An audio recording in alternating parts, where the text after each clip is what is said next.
ಇವತ್ತು ನಾನು ಗೋಧಿ ಹಿಟ್ಟಿನ ಗುಲಾಬ್ ಜಾಮೂನನ್ನು ಹೇಗೆ ಮಾಡೋದು ಅನ್ನೋದನ್ನು ತೋರಿಸ್ತೀನಿ. ಮೊದಲಿಗೆ ಒಂದು ಪ್ಯಾನಲ್ಲಿ 1 ಕಪ್ ಸಕ್ಕರೆ ಹಾಗೂ 1 ಕಪ್ ನೀರನ್ನು ಹಾಕಿ ಸಕ್ಕರೆ ಕರಗೋವರೆಗೆ ಅದನ್ನು ಕುದಿಸಿ.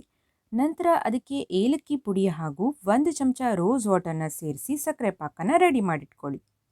ಇನ್ನೊಂದು ಪ್ಯಾನ್ಗೆ 1 ಚಮಚ ತುಪ್ಪ ಹಾಗೂ 1 ಕಪ್ ಗೋಧಿ ಹಿಟ್ಟನ್ನು ಸೇರಿಸಿ ಅದನ್ನು ಚೆನ್ನಾಗಿ ಫ್ರೈ ಮಾಡಿ ತೆಗೆದಿಟ್ಕೊಳ್ಳಿ. ಹುರಿದಿರೋ ಗೋಧಿ ಹಿಟ್ಟಿಗೆ ಅರ್ಧ ಕಪ್ ಹಾಲಿನ ಪುಡಿ, 1/4 ಚಮಚದಷ್ಟು ಬೇಕಿಂಗ್ ಸೋಡಾ ಹಾಗೂ 1 ಚಮಚ ತುಪ್ಪನ ಸೇರಿಸ್ಕೊಂಡು ಅದನ್ನು ಚೆನ್ನಾಗಿ ಮಿಕ್ಸ್ ಮಾಡ್ಕೊಳ್ಳಿ. ಈ ಥರ ಉಂಡೆ ಕಟ್ಟಕ್ಕೆ ಬರುತ್ತೆ ಅಂತ ಹೇಳಿದ್ರೆ ಇದು ಚೆನ್ನಾಗಿ ಮಿಕ್ಸ್ ಆಗಿದೆ ಅಂತ ಅರ್ಥ.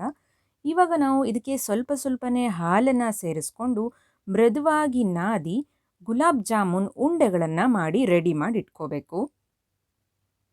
ಗುಲಾಬ್ ಜಾಮೂನ್ ಉಂಡೆಗಳನ್ನು ಎಣ್ಣೆ ಅಥವಾ ತುಪ್ಪದಲ್ಲಿ ಗೋಲ್ಡನ್ ಬ್ರೌನ್ ಆಗೋವರೆಗೆ ಡೀಪ್ ಫ್ರೈ ಮಾಡಿ ನಂತರ ಮೊದಲೇ ಮಾಡಿಟ್ಟ ಸಕ್ಕರೆ ಪಾಕಕ್ಕೆ ಇದನ್ನು ಸೇರಿಸಿ 2-3 ಗಂಟೆಗಳ ಕಾಲ ಇದನ್ನು ನೆನೆಯೋಕ್ಕೆ ಬಿಟ್ಬಿಟ್ರೆ ರುಚಿಯಾದ ಅಷ್ಟೇ ಸಾಫ್ಟಾದ ಗೋಧಿ ಹಿಟ್ಟಿನ ಗುಲಾಬ್ ಜಾಮೂನ್ ಸಿದ್ಧ.